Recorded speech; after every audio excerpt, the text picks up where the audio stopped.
네, 오늘 안지선 연구원 함께하겠습니다. 유진투자증권 글로벌 매크로 팀의 퀀트로 분석을 하시는 분인데 제가요 먼저 인사하겠습니다. 안녕하세요. 안녕하세요.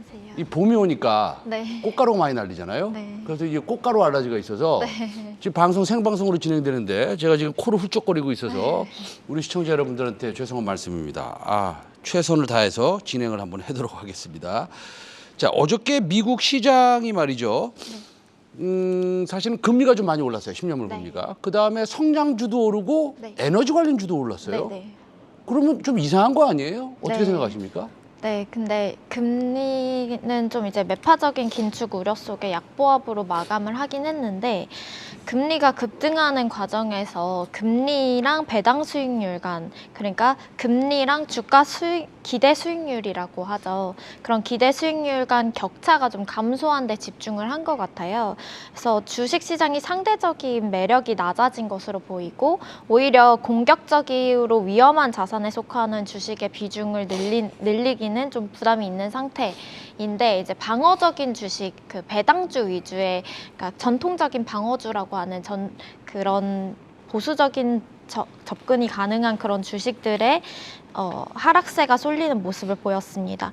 이제 미국에서는 채권 같은 주식인 전통적인 방어주에 하락이 쏠리는 모습을 보였었는데, 채권 같은 주식 같은 경우에는 배당 수익이 꾸준히 들어오는 특성이 있고 미국 국채 수익률이 상승할 경우에 상대적으로 매력이 좀 줄어드는 상황입니다. 그래서 에너지나 금융 섹터 등의 경기 민감주가 아직까지는 강세를 보이고 있고요. 경기 침체 우려가 당장 가시화되지 않고 있고 방어적인 업종으로 수비만 하기보다는 인플레나 경기 위험을 좀 함께 방어해 줄 수 있는 대안을 찾는 것이 좀 바람직할 거다, 이렇게 보고 있습니다. 어저께요. 다시 10년물 금리에 대해서 한번 제가 여쭤볼게요. 네네네. 지금 뭐 준비는 안 해오실 수 있지만 그래도 네. 워낙 전문가시니까 제가 네. 여쭤보겠습니다. 어저께 2.8인가 83%까지 올랐을 거예요. 네. 8.28입니다. 그러니까 뭐 제가 맞췄네요. 8.28이니까 2.8283인데 저 정도면 사실은 이 통계학적으로 얘기하면 스탠다드 디비에이션에서 네. 완전히 벗어난 네, 그렇죠. 정도입니다. 네, 그러면은 우리가 저거 자 금리가 50bp 2번 올리고 네. 25bp 한 5번 올려봤자 네. 저 정도뿐이 안 되니 네, 네. 이제는 피크아웃 할 수 있다. 네, 그렇기 맞습니다. 때문에 이제 성장주도 우리가 천천히 네. 생각을 해봐야겠다. 이런 네, 사람들도 네, 네. 있는 것 같아요. 전문가들 네. 중에서. 네. 우리 안지선 연구원은 어떻게 생각하십니까? 저도 항상 로그 스프레드 잔차를 가지고 네. 코스피 가치주랑 성장주의 로테이션 모델을 만들어서 보고 있는데요. 오늘도 자료를 발표를 했었는데 아하. 이제 로테이션 가능성이 조금 시그널이 보이고 있습니다. 가치주가 성장주 대비 계속해서 아웃퍼폼하는 모습을 보였었는데 지금은 이제 성장주가 조금은 다시 올라올 수 있는 환경이 조성이 되었다라고 판단을 하고 있습니다. 환경이 조성이 되었다. 네, 죄송합니다. 그러면은 일단 1분기 실적 시즌에서 진짜 우리가 주목해야 될 그런 어떤 투자 포인트가 있을까요? 네. 지금 1분기 실적에서 가장 진짜 중요하게 봐야 할 이유는 이번 1분기 실적이 인플레이션에 따른 수요 파괴를 좀 판별할 근거로 작용할 수가 있기 때문인데요. 다만 아직까지 수요 파괴의 징조, 그러니까 리세션의 징조는 펀더멘털상으로는 보이고 있지 않습니다. 그래서 지금 코스피 200 내 종목들 중에서 그 시총 기준으로는 30% 정도, 그리고 종목수 기준으로는 5% 정도가 실적이 발표가 됐는데요. 이제 잠정치를 발표한 LX 인터내셔널이나 포스코홀딩스, LG전자 모두 어닝 서프라이즈를 내었습니다. 그래서 좋은 성적을 보이고 있고요.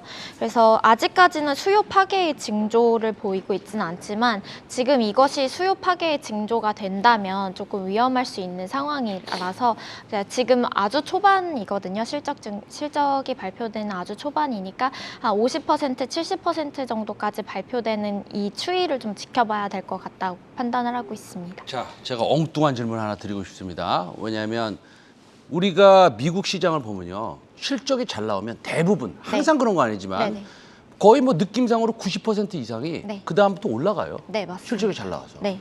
또 우리나라는 물론 환율의 문제도 있고 네. 우리가 이머징 마켓에 있고 네. 뭐 그다음에 뭐 모르겠습니다. 여러 가지 이유로 네. 실적이 나와서 올라가는 주식도 많이 있습니다만 안 올라가는 종목들도 굉장히 많아요. 네. 예를 들어서 LG전자나 지금 말씀하신 뭐 LX 인터내셔널 네.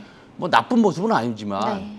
이렇게 좀 미국처럼 이렇게 실적이 좋게 나면 팍팍 올라가야 되거든요. 네, 맞습니다. 왜 그러지 않는 겁니까? 제가 직접적으로 그 어닝 서프라이즈 전략을 매매를 한 적이 있었는데요. 네. 이제 어닝 서프라이즈 전략 같은 경우는 한국은 좀 계절성이 있는 편입니다.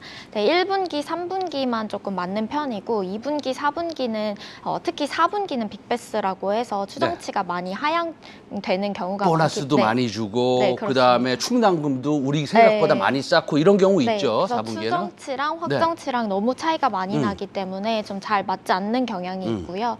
그래서 1분기, 3분기 계절성이 있고 그리고 1분기, 3분기 같은 경우에는 5% 그러니까 바스켓으로 매매를 어닝 서프라이즈 된 종목들을 네. 바스켓으로 매매를 했을 경우에 네네. 3일 정도 드리프트가 있는 경우가 네. 있고요. 그러니까 3일 정도 추세적으로 오른다라고 네네. 보시면 되고요. 이 3일 후에 청산을 했을 경우에 5%에서 10%까지는 수익이 났던 걸로 기억을 하고 있습니다. 알겠습니다. 자, 실적에 대해서 우리가 좀 얘기를 했고 그다음에 원자재에 관련돼서 좀 말씀을 나누고 싶은데 지금 예전에 그 소위 소개하신 종목 중에서 네. 정말로 어떻게 귀신같이 그렇게 잘 찝으셨는지 모르겠습니다. 고려아연, 현대중공업 이런 거 사실 네. 산업재를 네, 네. 저희한테 말씀을 해주셨는데 네. 지금 현대중공업 차트 한번 보여주세요.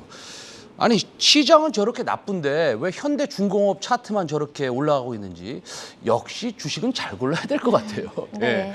예. 예, 그런데 어쨌든 이 지금이라도 조금 저평가된 소재나 뭐 산업재 이런 회사들이 있을까요? 네, 저는 지금 아직까지도 좀 많이 안 오른 원자재 가격 대비해서 많이 안 오른 소재나 그런 지금 산업재주 또 계속해서 관심을 가져야 된다고 판단을 하고 있고요.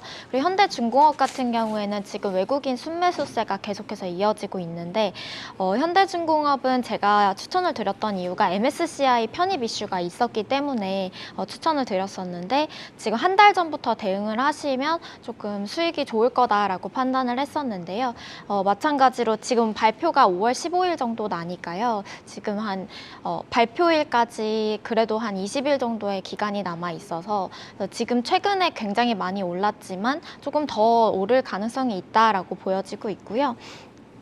그리고 경기 위축 국면에서 강한 필수 소비재나 유틸리티 등 너무 보수적인 대응보다는 지금에서는 이제 인플레 압력에 비해 주가 매력이 남아있는 그런 소재나 산업재 중심의 대응이 조금 필요하다라고 판단을 하고 있고 모든 경기 민감 섹터가 매력적이지는 않고요. 원래 금리가 상승하는 구간에서 은행주가 좀 강한 측면이 있습니다. 그래서 은행주 같은 경우에는 작년 연초부터 계속 이제 좋게 본다라고 말씀을 드렸었고 최근 금리 상승이 경기보다는 중앙은행들의 긴축 위험을 좀 더 반영하고 있다는 의미로 해석이 되고 있고 반면에 국제 유가가 주춤하더라도 미국 에너지 섹터나 국내 철강 금속 섹터에 대한 관심은 좀 가능해 보인다라고 판단을 하고 있습니다. 원자재 가격이 상승한 것에 비해서 그런 소재 관련주들의 주가가 덜 반영된 것으로 보이고 있기 때문인데요. 네. 그러면은 뭐 종목을 하나 딱 찍어서 주실 수도 있으세요? 좀 덜 반영된 것들 어떤 것들이 있습니까? 지금 제가 종목을 추천드리기에는 컴플라이언스가 좀 있어가지고. 알겠습니다. 예. 자, 그러면 우리가 낙폭 과대된 것도 많잖아요. 예를 네네. 들어서 뭐 특히 IT 쪽에 낙폭 과대된 거 많아요. 네. 뭐 그다음에 사실 현대차도 상당히 낙폭 과대인 것 네, 같고 그렇죠. LG전자도 그런 것 같고 네. 그다음에 과거에 뭐 메타버스나 이런 종목들 게임주들도 이제 낙폭 과대 종목들이 많습니다. 네. 2차 전지도 마찬가지고요.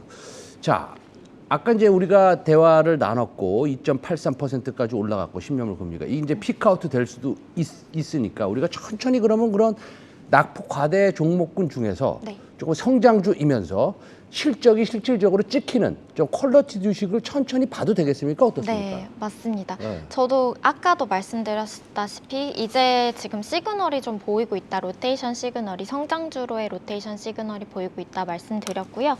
그리고 성장주 가운데서도 지금 하락폭이 좀 과도했던 업종이 건강관리 업종입니다. IT나 뭐 다른 업종들도 있겠지만 이 건강관리 업종에 대한 대응도 좀 필요할 것으로 파악이 되고 있고요. 성장주에 대해 공격적으로 접근을 하자라는 시점은 아닌 것 같고요. 3월 미국 근원 소비자 물가 상승률이 예상치를 하회했습니다. 그래서 둔화될 조짐을 약간 보였기 때문에 최근 금리 상승에는 인플레 기대도 있지만 미국 통화 정책 변화에 대한 그런 실질금리 상승 영향도 적지 않거든요. 그래서 실질금리가 높아지는 국면에서 성장주가 시장을 주도하기는 어렵다라고 판단이 되고 있지만 국내 시장도 마찬가지고요. 예를 들어서 국내 실질 기준금리가 높아지는 국면에서 좀 국내 건강관리 업종이나 소프트웨어 업종의 주가의 상대 강도는 약했던 것이 사실인데요. 그 좀 주가 하락폭이 좀 과도했다는 측면이 보여지고 있습니다. 그래서 지금 건강관리 업종 같은 경우에는 2021년 이후 과도하게 계속해서 하락하는 모습을 보였거든요. 그래서 성장주가 주식시장을 주도하지는 못해도 이미 좀 많이 하락한 성장주 같은 경우 그리고 건강관리 업종 같은 경우에는 점차 진정될 가능성이 좀 높아 보인다라고 판단을 하고 있습니다. 그러면은 지금 성장주를 아주 공격적으로는 생각을 안 하시고 있잖아요. 그런데 예를 들어서 물론 우리가 뭐 타임머신을 타고 미래에 갈 수는 없습니다. 근데 타임머신 타고 과거에 돌아간다면 그것도 불가능하지만 대덕전자 같은 거나 이스페타시스나 뭐 이런 것들은 성장주 아닙니까? IT 업종이고. 그쵸. 예.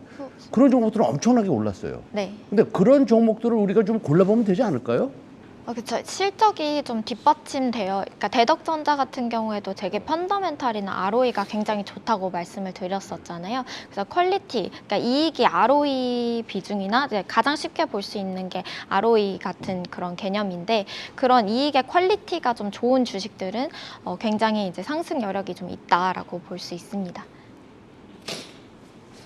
네, 알겠습니다. 오늘 유진투자증권 글로벌 매크로 팀의 안지선 연구원과 함께했습니다. 오늘 말씀 감사합니다. 네, 감사합니다.